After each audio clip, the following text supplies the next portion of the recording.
महाड-मुंबुर्शी मार्गावरील कुर्ले दिवेकरवाडी येथे आज सकाळी सुमारे 9:30 सुमारास आयशर मालवाहू वाहनाने महाड-मुंबुर्शी एसटी बसला जोरदार धडक दिल्याची घटना घडली.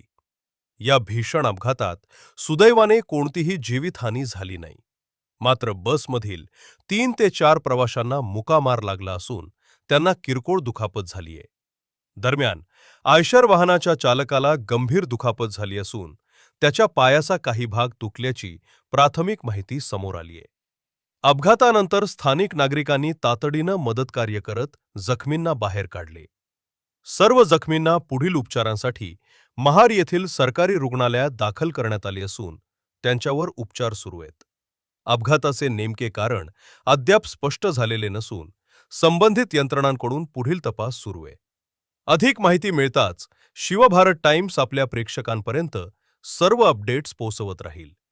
प्रतिनिधी विनय कांबळे, शिवभारत टाइम्स.